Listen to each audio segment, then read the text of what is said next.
Welcome to the smart education YouTube channel. आज हम MDCAT series में डिस्कस करने वाले हैं केमिकल इक्विलिब्रियम में लेक्चर नंबर 3, जिसमें आज हम डिस्कस करेंगे कि factors affecting on the dynamic equilibrium या केमिकल इक्विलिब्रियम आप कह सकते हैं। One of the most important topic हमारे पास इसमें केमिकल इक्विलिब्रियम में से देखें कि फैक्टर्स अफेक्टिंग हमारे पास कौन से होते हैं कि मैं आपको बिल्कुल बेसिक से समझाऊंगा और एक हाई लेवल के एमसीक्यूज को हम क्या करेंगे, सॉल्व करेंगे जो प्रीवियस के एमसीक्यूज आए हुए। नंबर 1 हमारे पास जो केमिकल इक्विलिब्रियम आप समझिए क्या होता है। जब हमारे पास rate of forward directions and rate of हमारे पास क्या होता है कि प्रोडक्ट जो हमारे पास कन्वर्ट्स होता है किस में, रिएक्टेंट्स में, कि जब हमारे पास रिएक्टेंट्स कन्वर्ट्स होता है प्रोडक्ट में तो हम उसको नाम देते हैं किसका, एज फॉरवर्ड डायरेक्शंस का नाम देते हैं। अगर प्रोडक्ट्स रिएक्टेंट्स में कन्वर्ट्स हो रहा है तो आप उसको नाम देते हैं किसका, एज बैकवर्ड डायरेक्शंस का नाम देते हैं। अगर दोनों डायरेक्शंस बराबर होते हैं, इक्वल होते हैं, जितने स्पीड में रिएक्टेंट्स कन्वर्ट्स हो रहा है प्रोडक्ट में उतनी स्पीड में अगर प्रोडक्ट्स भी कन्वर्ट्स हो जाए रिएक्टेंट में, तो हम कहते हैं कि ये रिएक्शंस हमारे पास एक डायनामिक इक्विलिब्रियम के अंदर एग्जिस्ट कर रहा है। अगर रिएक्टेंट्स ज्यादा फास्ट हो प्रोडक्ट में तो आप कहेंगे फॉरवर्ड डायरेक्शन ज्यादा है।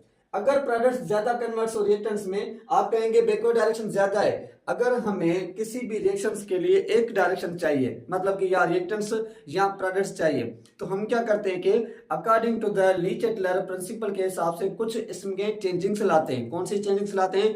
नंबर 1 हम कंसंट्रेशन, नंबर 2 हमारे पास pressure, volume, temperature, inert gases की हम क्या करते हैं कि ये चेंजिंग्स लाते हैं। तो पहले हम बात करते हैं किसकी, हम बात करते हैं नंबर 1 जो हमारे पास है वो है कंसंट्रेशंस। हम कंसंट्रेशंस को चेंज करके हम किस तरीके से हम क्या करेंगे कि एक डायनामिक इक्विलिब्रियम को डिस्टर्ब करेंगे। जैसे कि मेरे पास क्या है कि रिएक्शन से रिएक्शन मेरे पास कौन सा है कि N2 प्लस में 3H2 और प्रोडक्ट्स में मेरे पास बन रहा है ये 2NH3 अमोनिया की फॉर्मेशन हो रही है। अब ये रिएक्शन हमारे पास क्या है कि एक डायनामिक इक्विलिब्रियम के अंदर एग्जिस्ट कर रहा है। क्वेश्चन है कि कंसंट्रेशन से नंबर 1 पॉइंट्स, अगर आप इंक्रीज करते हैं किसकी कंसंट्रेशन, जब हम क्या करते हैं कि इंक्रीज करते हैं किसकी कंसंट्रेशंस ऑफ रिएक्टेंट्स, जब हम क्या करेंगे रिएक्टेंट्स की कंसंट्रेशंस को हम क्या करेंगे, इंक्रीज करेंगे। देखिए कंसंट्रेशन कौन सी, एक्टिव मास वाली। हमने कहा है कि जो रेट ऑफ फॉरवर्ड डायरेक्शंस होता है वो डायरेक्टली प्रोपोर्शनल होता है किसके ऊपर, active mass of the reactants. जो रेट ऑफ बैकवर्ड डायरेक्शंस होता है वो डायरेक्टली प्रोपोर्शनल होता है किसके ऊपर, active mass of the products के। तो अगर हमारे पास रिएक्टेंट्स का कंसंट्रेशन आप एक्टिव मास बढ़ाएंगे तो फॉरवर्ड डायरेक्शंस क्या होगा, ज्यादा इंक्रीज हो जाएगा। देखिए क्यों होगा, क्योंकि अगर आप रिएक्टेंट्स की कंसंट्रेशन बढ़ा रहे हैं तो डायनामिक इक्विलिब्रियम इसको कम करने के लिए इसका कुछ अमाउंट प्रोडक्ट में सेंड कर देगा। किस फॉर्म में, जैसे कि अगर हमारे पास रिएक्शन से पहले डायनामिक इक्विलिब्रियम था तो 8 मोलरिटी ये था, 8 मोलरिटी हमारे पास ये था। आपने क्या किया कि 4 इसमें से बढ़ा दिया, आपने 12m यहाँ पे रखा, ये 8। तो डायनामिक इक्विलिब्रियम क्या करेगा, इसकी कुछ कंसंट्रेशंस को यहाँ पे सेंड करने के लिए 2 कंसंट्रेशंस यहाँ पे सेंड करेगा तो 10 मोलरिटी हो जाएगी, और यहाँ पे भी कितनी हो जाएगी, 10 मोलरिटी। जब दोबारा हमारे पास सेम तो रिएक्शन दोबारा क्या होता है कि डायनामिक इक्विलिब्रियम में एग्जिस्ट करता है। अगर आप इंक्रीज करते हैं कंसंट्रेशन ऑफ रिएक्टेंट्स तो हमारे पास डायरेक्शन कौन सा होता है, हमारे पास फॉरवर्ड डायरेक्शन होता है। कौन सा डायरेक्शन, फॉरवर्ड डायरेक्शन होगा। जो केमिकल इक्विलिब्रियम होगा वो केमिकल इक्विलिब्रियम जो हमारे पास होता है वो शिफ्ट होता है किसकी तरफ, शिफ्ट टुवर्ड्स द प्रोडक्ट्स की तरफ, टुवर्ड्स द प्रोडक्ट्स की तरफ। फॉरवर्ड डायरेक्शन में क्या होता है कि वो शिफ्ट। एक चीज हमारे पास ये क्लियर हुई कि अगर मैं कंसंट्रेशन रिएक्टेंट्स की इंक्रीज करता हूं तो जो मेरा डायनामिक इक्विलिब्रियम होगा, जो मेरा केमिकल इक्विलिब्रियम होगा वो शिफ्ट होगा टुवर्ड्स द प्रोडक्ट की तरफ। प्रोडक्ट की तरफ तब शिफ्ट होता है जब कौन सा होता है कि फॉरवर्ड डायरेक्शन होता है। नंबर पॉइंट्स 2 मैं कहता हूं कि जब हम क्या करते हैं कि हम इंक्रीज करते हैं क्या, जब हम इंक्रीज करते हैं कंसंट्रेशंस ऑफ प्रोडक्ट, जब हम मैं क्या करता हूं कि कंसंट्रेशंस ऑफ प्रोडक्ट बढ़ाऊंगा। अगर प्रोडक्ट्स बढ़ाऊंगा तो क्या होगा, देखें अगर मैं कंसंट्रेशन प्रोडक्ट की बढ़ाता हूं तो डायनामिक इक्विलिब्रियम क्या करेगा कि इसकी कंसंट्रेशन को कम करने के लिए इसका कुछ अमाउंट शिफ्ट करेगा किसकी तरफ, रिएक्टेंट की तरफ। जब आप इंक्रीज करते हैं कंसंट्रेशन ऑफ प्रोडक्ट उस वक्त हमारे पास बैकवर्ड डायरेक्शंस क्या होता है कि फास्ट हो जाता है। क्या हो जाता है, बैकवर्ड डायरेक्शंस जो हमारे पास होता है वो फास्ट हो जाएगा। अगर बैकवर्ड डायरेक्शन से फास्ट होगा तो जो मेरा केमिकल इक्विलिब्रियम हमारे पास होगा कि वो शिफ्ट होगा किसकी तरफ, शिफ्ट टुवर्ड्स द रिएक्टेंट्स की तरफ, शिफ्ट टुवर्ड्स द हमारे पास वो रिएक्टेंट्स की तरफ क्या होगा कि शिफ्ट होगा। अगर रिएक्टेंट्स की तरफ शिफ्ट हो रहा है इट मींस कि फॉरवर्ड डायरेक्शन से नहीं बैकवर्ड डायरेक्शन से फास्ट हो रहा है। नंबर पॉइंट थर्ड, मैं कहता हूं कि डिक्रीज के हिसाब से, मैं कहता हूं कि अगर मैं जो डिक्रीज कर रहा हूं कंसंट्रेशन को, decrease the concentration of reactants, हम डिक्रीज करते हैं कि कंसंट्रेशन ऑफ रिएक्टेंट्स की अगर मैं क्या करता हूं कि डिक्रीज करता हूं तो क्या होगा। देखें अगर 8 मोलरिटी ये था, 8 मोलरिटी कंसंट्रेशन किसकी थी, अमोनिया की थी, जितनी कंसंट्रेशन रिएक्टेंट्स की उतनी कंसंट्रेशन प्रोडक्ट की है। अगर मैं क्या करता हूं कि इस इक्विलिब्रियम की नाइट्रोजन की जो कंसंट्रेशन है वो हमें 6 करता हूं और यहां पे कितनी है 8 है। अगर आप रिएक्टेंट की कंसंट्रेशन को डिक्रीज करेंगे तो यहां पे कंसंट्रेशन कम हो जाएगी, यहां पे बढ़ जाएगी। तो जो मेरा केमिकल इक्विलिब्रियम है वो क्या करेगा कि इसको इक्वल करने के लिए अपनी कुछ अमाउंट ऑफ सब्सटेंस रिएक्टेंट की तरफ सेंड करेगा। तो जब हम डिक्रीज करते हैं कंसंट्रेशन ऑफ रिएक्टेंट्स तब हमारे पास भी क्या होता है कि बैकवर्ड डायरेक्शन होता है। कौन सा डायरेक्शन होता है, बैकवर्ड डायरेक्शन हो जाता है रिएक्शंस के अंदर। जो रिएक्टेंट्स होता है वो ज्यादा फास्ट बनना शुरू करता है। अगर बैकवर्ड डायरेक्शन होगा तो जो मेरा केमिकल इक्विलिब्रियम होगा वो शिफ्ट होगा टुवर्ड्स द किसकी तरफ, रिएक्टेंट्स की तरफ क्या होगा कि शिफ्ट होगा। पॉइंट नंबर 4 कि मैं कहता हूं कि अगर मैं डिक्रीज करूं, मैं अगर डिक्रीज करता हूं क्या, decrease the concentration of products, अगर मैं डिक्रीज करूं कंसंट्रेशन ऑफ प्रोडक्ट की कंसंट्रेशन से मैं डिक्रीज करता हूं तो देखें कि अगर मैं प्रोडक्ट की कंसंट्रेशन को कम करूं तो जो मेरा रिएक्टेंट्स होगा, जो मेरा ये हमारे पास सब्सटेंस होगा वो कुछ अमाउंट ऑफ सब्सटेंस प्रोडक्ट की तरफ बढ़ाएगा ताकि दोनों के दोनों इक्वल हो जाए, बराबर हो जाए। अगर ये अमाउंट से ज्यादा सेंड करेगा तो डायरेक्शन कौन सा हो जाएगा, फॉरवर्ड डायरेक्शन हो जाएगा। तो जो मेरा इक्विलिब्रियम होगा वो ज्यादा फास्ट शो करेगा, क्या, फॉरवर्ड डायरेक्शन से ज्यादा फास्ट करेगा। फॉरवर्ड डायरेक्शन जो होगा वो क्या होगा कि ज्यादा स्पीड में हो जाएगा। अगर फॉरवर्ड डायरेक्शन से ज्यादा स्पीड में हो रहा है ना तो आप समझ जाए कि केमिकल इक्विलिब्रियम शिफ्ट हो रहा है टुवर्ड्स द प्रोडक्ट की तरफ, टुवर्ड्स द फॉरवर्ड डायरेक्शन की तरफ क्या हो रहा है कि शिफ्ट हो रहा है। तो कंसंट्रेशन के हिसाब से 4 एमसीक्यूज आपसे पूछे जा सकते हैं। कौन सा, कि when increase the concentration of N2 या H2 what will be the productions. आप कहेंगे कि अमोनिया ग्रेटर फॉर्मेशन होगा as compare to the nitrogen hydrogen से, फॉरवर्ड डायरेक्शन से ज्यादा होगा, केमिकल इक्विलिब्रियम शिफ्ट होगा टुवर्ड्स द प्रोडक्ट की तरफ। अगर आपसे क्वेश्चन पूछा जाए when concentration of product increase, यानी when concentration of ammonia increase at constant pressure temperature what will be the products या what will be the directions. आप कहेंगे कि अगर प्रोडक्ट की कंसंट्रेशन बढ़ा रहे हैं तो जो मेरा केमिकल इक्विलिब्रियम होगा वो शिफ्ट होगा टुवर्ड्स द रिएक्टेंट्स की तरफ। उस वक्त नाइट्रोजन हाइड्रोजन की फॉर्मेशन क्या होगी कि ज्यादा होगी। अगर ये ज्यादा हो रहे हैं तो बैकवर्ड डायरेक्शन क्या होता है कि फास्ट होता है। अब मैं बात करता हूं किसकी, अब मैं बात करता हूं इस प्रेशर की एंड वॉल्यूम की, पीवी की। देखिए कि जो हमारे पास प्रेशर होता है वो हम जब यूज करते हैं तो आप देखेंगे कि क्या वो सब्सटेंस सॉलिड में है या वो सब्सटेंस गैसेस में है या वो सब्सटेंस लिक्विड में है, कौन से फॉर्म में मौजूद है।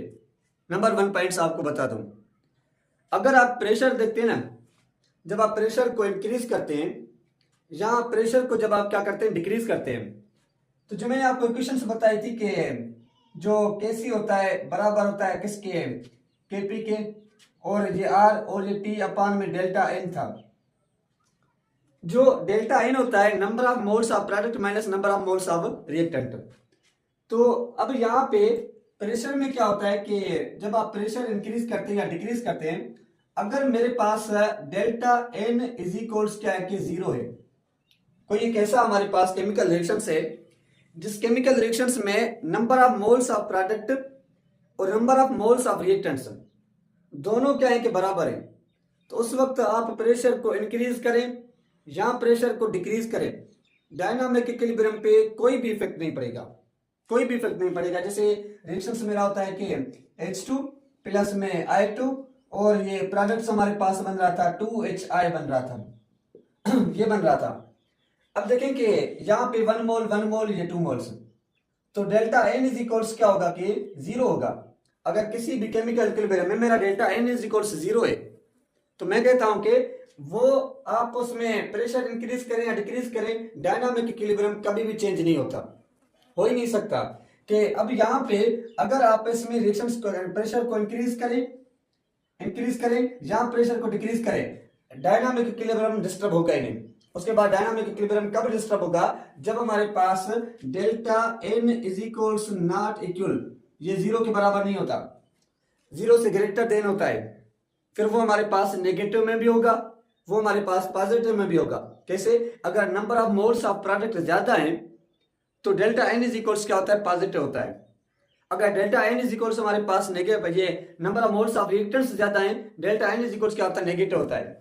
तो सिंपल बात आपको बता दूं, अगर आप प्रेशर को इंक्रीज कर रहे हैं या प्रेशर को डिक्रीज कर रहे हैं, अगर हम प्रेशर को क्या करते हैं कि इंक्रीज करते हैं तो इक्विलिब्रियम शिफ्ट उस तरफ होगा जिस तरफ नंबर ऑफ मोल्स कम होते हैं, जिस तरफ नंबर ऑफ मोल्स कम होते हैं। जैसे कि मैं इक्वेशंस लिखता हूं, एक N2 प्लस में 3H2 और ये प्रोडक्ट्स मेरा बना ये 2NH3 अमोनिया गैस की फॉर्मेशन से।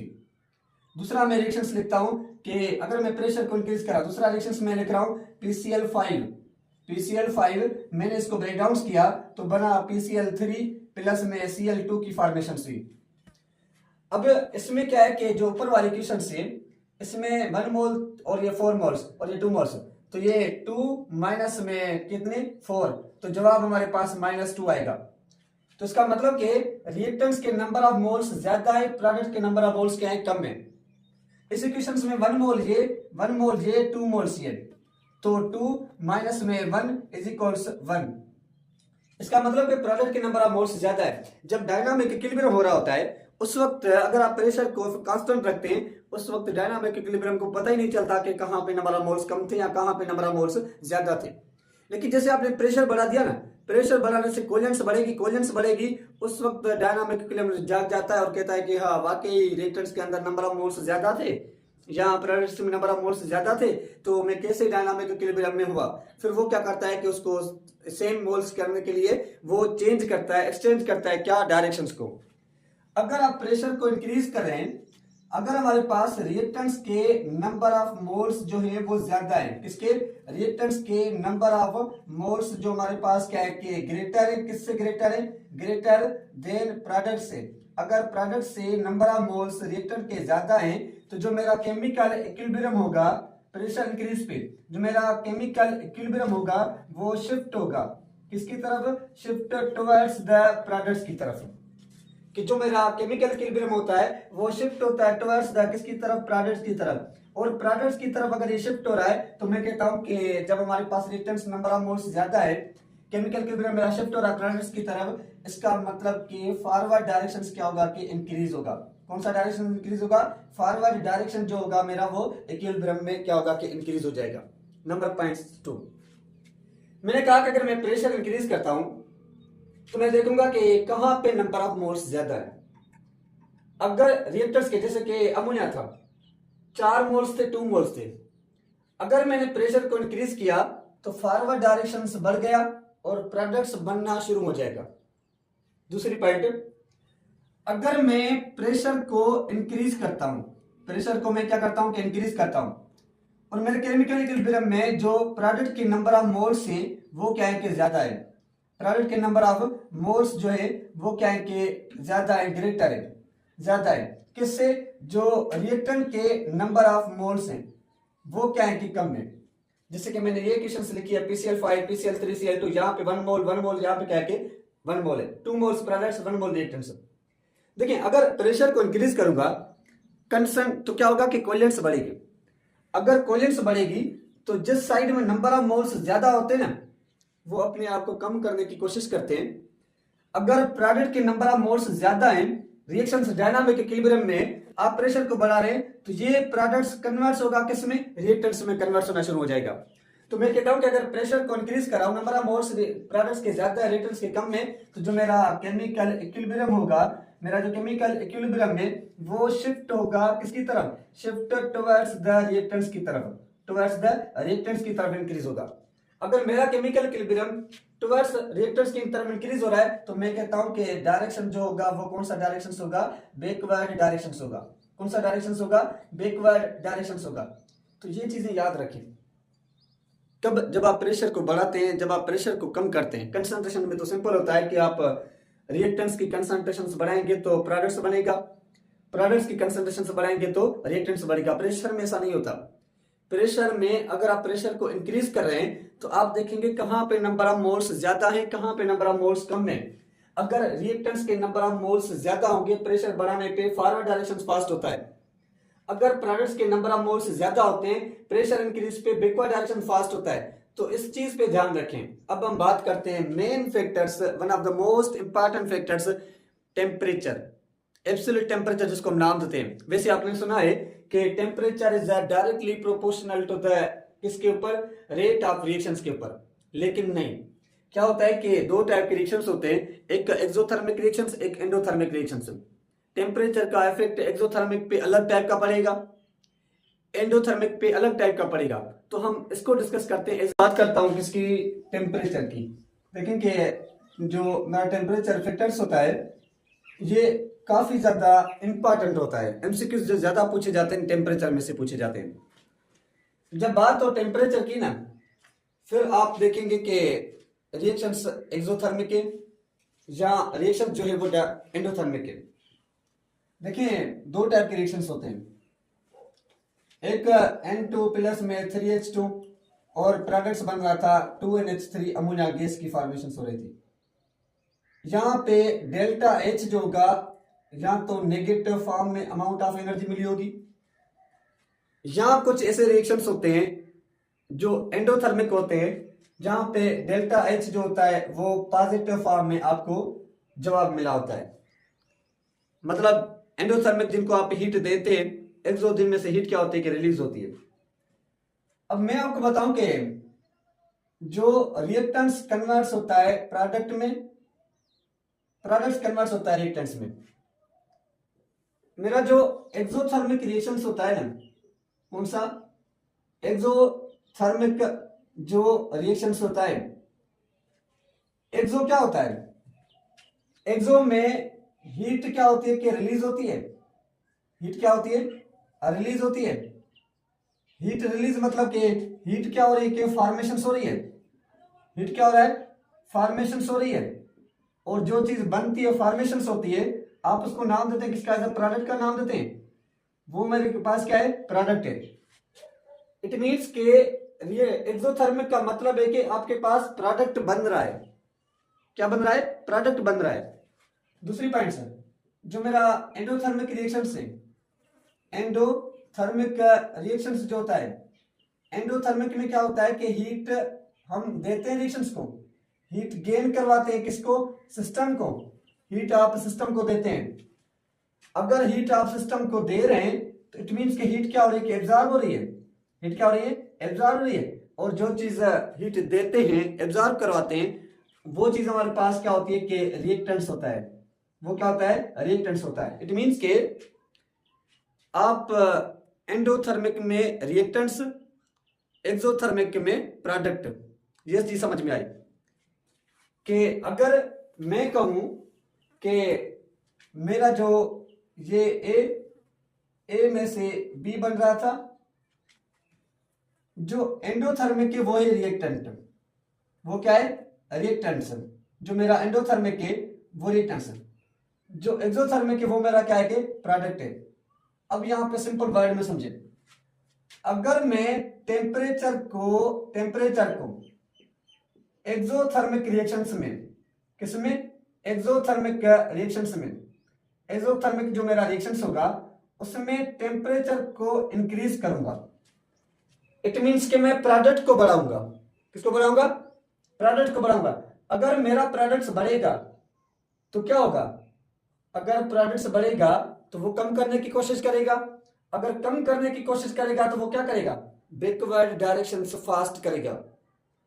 टेम्परेचर को अगर हम एक्सोथर्मिक में इंक्रीज करते हैं तो जो मेरा बैकवर्ड डायरेक्शन होता है जो मेरा बैकवर्ड डायरेक्शन होता है वो क्या होता है कि इंक्रीज होता है, वो क्या होगा कि इंक्रीज होगा। अगर आप टेम्परेचर को बढ़ा रहे हैं एक्सोथर्मिक में तो बैकवर्ड डायरेक्शन क्या होता है कि इंक्रीज होता है, और मेरा जो केमिकल इक्विलिब्रियम होता है वो शिफ्ट होता है टुवर्ड्स द रिएक्टेंट्स की तरफ। मैं कहता हूं कि अगर मैं एक्सोथर्मिक रिएक्शंस में, किसमें, एक्सोथर्मिक रिएक्शंस में, अगर एक्सोथर्मिक रिएक्शंस में मैं टेम्परेचर को क्या करता हूं कि डिक्रीज करता हूं, मैं टेम्परेचर को क्या करता हूं, डिक्रीज करता हूं, मतलब कि मैं प्रोडक्ट्स को कम करूंगा। अगर मैं प्रोडक्ट्स को कम करूंगा तो रिएक्टेंस बढ़ जाएगा, रिएक्टेंस फॉरवर्ड डायरेक्शन में क्या करेगा कि फास्ट हो जाएगा, रिएक्टेंस कन्वर्ट होना शुरू करेगा किसमें, प्रोडक्ट में। तो मैं कह सकता हूं कि एक्सोथर्मिक रिएक्शंस में टेम्परेचर को डिक्रीज करूंगा तो जो मेरा फॉरवर्ड डायरेक्शन होगा, जो मेरा फॉरवर्ड डायरेक्शन होगा वो क्या हो जाएगा कि फास्ट हो जाएगा। आसान है कि एक्सोथर्मिक में टेम्परेचर इंक्रीज तो बैकवर्ड डायरेक्शन, एक्सोथर्मिक में टेम्परेचर डिक्रीज तो फॉरवर्ड डायरेक्शन क्या होता है कि बढ़ जाता है। उसके बाद मैं बात करता हूं किसकी, एंडोथर्मिक रिएक्शंस की बात करता हूं, किसकी, एंडोथर्मिक रिएक्शंस की मैं बात करता हूं। देखें कि एंडोथर्मिक रिएक्शंस मींस कि आपका रिएक्टेंस, आपका रिएक्टेंस। मैं कहता हूं कि अगर एंडोथर्मिक रिएक्शंस में मैं टेम्परेचर को बढ़ाऊंगा, किसको, टेम्परेचर को इंक्रीज करूंगा, इट मींस कि मैं रिएक्टेंस को बढ़ाऊंगा। अगर रिएक्टेंस बढ़ जाएगा तो वो कम करने के लिए प्रोडक्ट्स में कन्वर्ट होना शुरू हो जाएगा। तो जो मेरा डायनामिक इक्विलिब्रियम है वो फॉरवर्ड डायरेक्शंस क्या करेगा कि फास्ट करेगा। एंडोथर्मिक में टेम्परेचर को बढ़ाते हैं तो जो फॉरवर्ड डायरेक्शंस होता है ना, फॉरवर्ड डायरेक्शंस क्या होता है कि इंक्रीज हो जाता है, क्या हो जाता है, इंक्रीज हो जाता है। अगर मैं एंडोथर्मिक रिएक्शंस में, किसमें, एंडोथर्मिक रिएक्शंस के अंदर मैं क्या करता हूं कि टेम्परेचर को डिक्रीज करता हूं, इट मींस कि मैं रिएक्टेंट्स को डिक्रीज करूंगा। अगर मैं रिएक्टेंट्स को डिक्रीज करूंगा तो जो मेरा बैकवर्ड डायरेक्शन होगा वो क्या होगा कि फास्ट हो जाएगा, बैकवर्ड डायरेक्शन क्या होगा कि फास्ट हो जाएगा। तो ये 4 एमसीक्यूज याद रखें टेम्परेचर में, एंडोथर्मिक या एक्सोथर्मिक। एक्सोथर्मिक वो होते हैं जिनमें से हीट बाहर निकलती है, एंडो वो होते हैं जिनमें से हीट देनी पड़ती है। अगर एक्सो में आप टेम्परेचर को बढ़ा रहे हैं तो प्रोडक्ट्स बढ़ा रहे, प्रोडक्ट बढ़ा रहे मतलब कि रिएक्शंस बैकवर्ड डायरेक्शंस में शुरू हो जाएगा। तो अगर मैं फॉरवर्ड डायरेक्शंस में टेम्परेचर को डिक्रीज करूंगा तो मींस के रिएक्टेंट्स को कम कर रहा हूं तो बैकवर्ड डायरेक्शंस फास्ट हो जाएगा। अगर मैं टेम्परेचर्स को बढ़ाऊंगा तो क्या करूंगा, रिएक्टेंट्स को बढ़ाऊंगा तो जो फॉरवर्ड डायरेक्शंस बढ़ेगा, टेम्परेचर को कम करेंगे तो बैकवर्ड डायरेक्शंस क्या होता है कि फास्ट होता है। तो ये थे हमारे पास टेम्परेचर फैक्टर्स अफेक्टिंग। बाकी हाँ एक बता दूं, जो इनर्ट गैसेस होती हैं, कौन सी, इनर्ट गैस हमारे पास जो होती हैं, देखिए कि इनर्ट गैसेस, आप किन गैसेस को नाम देते हैं, वो गैसेस जो गैस रिएक्टेंट के साथ या प्रोडक्ट के साथ रिएक्ट नहीं करते, रिएक्शंस नहीं करते, आप इनको इनर्ट गैसेस कहते हैं। जैसे नोबल गैसेस, सारी नोबल गैसेस भी इनर्ट गैसेस नहीं होती केमिकल इक्विलिब्रियम में। कुछ हमारे पास वो गैसेस जो रिएक्शंस में हिस्सा नहीं लेंगे, जो पार्टिसिपेट ना करेंगे, आप उनको कहेंगे इनर्ट गैसेस का। जिससे CH4 मीथेन होता है, इथेन होता है, प्रोपेन होता है, ये भी एक इनर्ट गैसेस होते हैं। देखेंगे इनर्ट गैसेस को इंक्रीज करने से रिएक्शंस में कुछ नहीं होता, लेकिन हाँ इनर्ट गैसेस को इंक्रीज करने से अगर आप सिस्टम को फिक्स करते हैं, आपने जो पिस्टन लगाया हुआ है वो पिस्टन आपने क्या कर दिया कि फिक्स कर दिया, उसके बाद अगर आप इनर्ट गैसेस ऐड कर रहे हैं तो क्या होता है कि प्रेशर जो होता है, प्रेशर इंक्रीज हो जाता है, प्रेशर क्या होता है कि इंक्रीज हो जाता है। अगर मेरा प्रेशर क्या होगा कि इंक्रीज होगा, जब प्रेशर इंक्रीज होता है तो क्या होता है कि प्रेशर इंक्रीज से आप देखेंगे कि जिसके नंबर ऑफ मोल्स ज्यादा होंगे वो कन्वर्ट हो जाएगा अपोजिट डायरेक्शंस में। जिसे इनमें से मैं कोई भी रिएक्शंस लिखता हूं, N2 प्लस में 3H2 और प्रोडक्ट्स में 2NH3 बन रहा था। इनर्ट देखें मैंने क्या किया, पिस्टन को फिक्स किया, मैंने इनर्ट गैसेस इसमें ऐड करना शुरू कर दिया। अगर मैं इनर्ट गैसेस इसमें ऐड करूंगा तो प्रेशर इंक्रीज होगा, प्रेशर इंक्रीज होगा तो यहाँ पे 4 मोल्स यहाँ पे कन्वर्ट होंगे तो क्या हो जाएगा, फॉरवर्ड डायरेक्शन हो जाएगा। तो जिस साइड में नंबर ऑफ मोल्स ज्यादा होते हैं वो कन्वर्ट्स होते हैं किसमें, दूसरे अपोजिट साइन वाले डायरेक्शन में कन्वर्ट्स होते हैं। अगर मैं पिस्टन को फिक्स नहीं करता, मैं पिस्टन को फिक्स नहीं करता कि मैंने ओपन क्लोज कर दिया है, अगर मैं नेट गैस ऐड करूंगा तो मेरा जो वॉल्यूम है वो क्या होगा कि इंक्रीज हो जाएगा, मेरा वॉल्यूम क्या होगा, इंक्रीज होगा। और अगर वॉल्यूम इंक्रीज होता है तो प्रेशर पे क्या होता है कि इफेक्ट पड़ता है, प्रेशर डिक्रीज होता है। और अगर प्रेशर डिक्रीज होगा तो आप कह सकते हैं कि जो डायरेक्शन होगा वो क्या हो जाएगा, चेंज हो जाएगा। तो ये थे हमारे पास डायनामिक इक्विलिब्रियम के एक फैक्टर्स अफेक्टिंग जो मोस्ट टॉपिक इंपॉर्टेंस होता है। इंशाल्लाह हम नेक्स्ट लेक्चर में डिस्कस करेंगे केएसपी और बफर सॉल्यूशंस को, कि केएसपी क्या होता है, उसके बाद ये बफर सॉल्यूशंस क्या होता है, इसको हम क्या करेंगे कि डिस्कस करेंगे।